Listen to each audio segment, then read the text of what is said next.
So, you spoke a lot in your argument about how Patricio provided an environment for Catherine to become submissive. This was an environment that cultivated her submissiveness. It wasn't forcing it on her. It was rather just, for example, if you were in a therapy session, they would want to provide an environment for you that feels safe and comfortable for you to talk about how you're feeling. Sure. Similarly, he provided an environment that would be conducive for her to become submissive of her own volition, of course. So, would you mind citing some examples of specific ways that he created this kind of environment for her? Absolutely, and I couldn't agree with you more that I certainly wouldn't want my therapist in any way putting any of these devices into my life. I believe that would be very counterproductive to trying to move forward and growing as a human being on my own volition, which again is what I'm trying to argue that Catherine did. Some of the examples you'd like for me to cite would be waking her at night to ask her the comfort of her bed, sleep deprivation as in that forms, the starvation that she went through, the different sexual encounters, the embarrassment at their wedding, of telling her all these compliments, it all culminating this big wedding day, and he shows up dressed as a fool, I believe, very late to the party and possibly intoxicated, I would imagine. And so, given that those are some examples, but I believe also that she knew she was playing a game. Catherine enjoyed the obedience she had. In scene 5, if you don't mind, to go back to the old play again, scene 5, act 2, when Patricio offers his challenge I mentioned earlier when chatting with Aaron, with Lutencio and Hortensio as to whose wife would come first and, as you said, be submissive. And again, this is an example of Kate's own validity inside going with the methods through which Hortensio used to change and to become a more kind woman that cared more, that was a more giving wife, a more obedient wife. But just to show the little barroom banter these gentlemen were enjoying at Bianca and Kate's wedding. I'm sorry, I'll read this short passage from the play. Patricio, well, I say no, and therefore for assurance, let's each send on unto us his wife, and he whose wife is most obedient to come at first when he doth send for her, shall win the wager for which we will propose.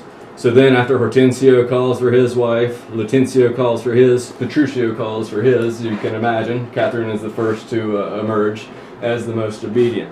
The second question that you brought up that I'd like to address is that since it was because of... We'll cut that out. Okay.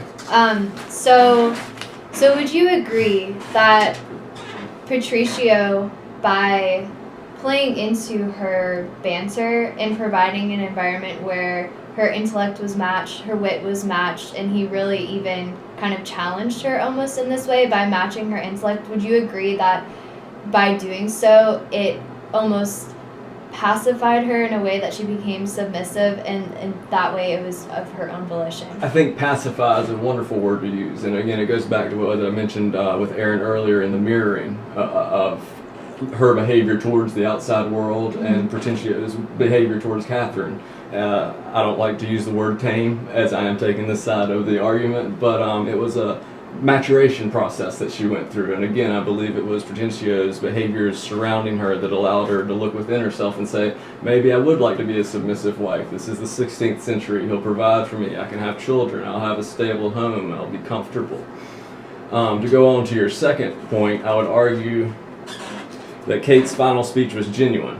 Her very famous final speech that we went over for some time, and she enjoyed the lifestyle of a submissive wife to Hortensio, as I mentioned. She seems to gain a sense of gratification even in her final speech, a sense that she had bested her sister and her father in a way in that sense, and no longer needed to depend on them because, as I just mentioned to you, she had a husband to depend on. Her husband got money from her father. They have a healthy lifestyle again. I'm going to use that word, as I do believe in her final speech she was very direct and honest. I don't believe it was done in irony. I truly believe that it was an act of a benevolent, caring, submissive wife, and that Catherine changed on her own free will through this.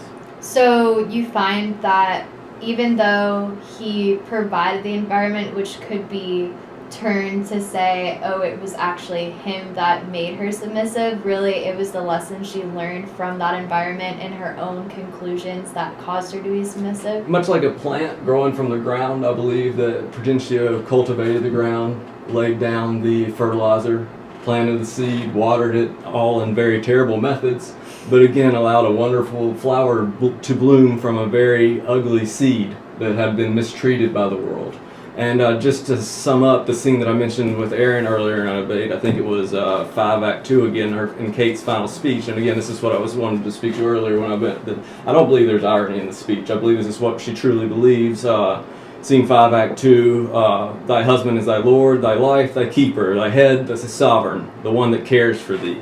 I believe that Kate is now a very content, happy person. Whereas in the beginning she was alone and fragile and misunderstood by the world. Now she has her own representation. In giving that final speech in front of her father, in front of Bianca, it justified her as, I am the better wife. I have been accepted by societal norms and I am moving forward. So even in her own life, being submissive was actually helpful for her to reach her own goals and her own aspirations for her life. It was not even beyond Patricio's benefit of her being submissive, it actually was beneficial to herself, and in that way you could argue then that would should be not pass the resolution. That would be my argument. Again, this is the second time I've mentioned my therapist in this debate, but if he went through these methods I would be in a different situation, but this isn't the 16th century and I'm not a so-called shrew by society. So yes, I do believe that this was done on her own volition and that it was for the betterment of her, although who is to judge, I guess, one's soul, but I do see that as freeing Kate's soul from this shrewdness that she had been attributed to. Very interesting, thank you. So your first point of your argument stated that Kate matched wits with Petruchio, which is totally valid. I agree with you with that 100%. Their first meeting, they had this banter. It went on for quite a few pages. And I think it was probably one of the better parts of the play is when they matched wits. They were talking back and forth. It was fun. It was great. But immediately, I find, after the wedding, Petruchio, like I was answering Lucy's question, Petruchio takes a 180 turn, and his true colors are revealed in that he was not trying to woo, he was not trying to get Kate to actually love him, and he was just trying to get her to agree to marry him. And so once he had that, he immediately started trying to beat her down into submission, into an obedient wife, not quite playing a game with her anymore. He was done playing the game. He was ready to have money and an obedient wife and get on with the rest of his life. Like I said, that his only motivation was money. And so that's how I'm finding a little bit of flaw in your first argument, in that immediately after that first banter, there's no more banter in any of it. And Petruchio, rather, he, after the wedding, Petruchio does not allow Kate to get any word in, and any wordplay banter that was present before is replaced by Petruchio's need to control Kate in everything she does, from where she goes, to what she eats, to when she sleeps, and what she wears. What she wears. The relationship after their marriage is evidently one-sided, as Kate's freedom has been stolen from her. So, on to your second point, you state that this was society at the time, and I had a similar point to that. But, so, it was society at the time, but the point is that, obviously, that's not society now. And so, something changed, and just because it's right at the time does not mean just because it's normal at the time does not mean it's right. And that's why we have a different time now. That's why things are different today. Women are no longer considered property. We have the same rights as men, and mostly the same rights as men.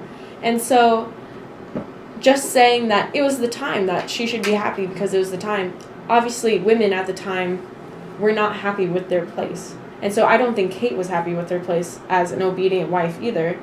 She even states that she wants to stand up for herself at the beginning of the play. And so saying that it was the time and that Kate wanted to be obedient because that's just the way things were, obviously things have changed. And Kate, I don't think, was a supporter of women just being property for men. On to your third point, in which you said that Petruchia allowed her to finally be the submissive wife she always wanted. To feel the freedom she needed inside as Right. a submissive wife, yes. Right. So I'm not sure that she had a choice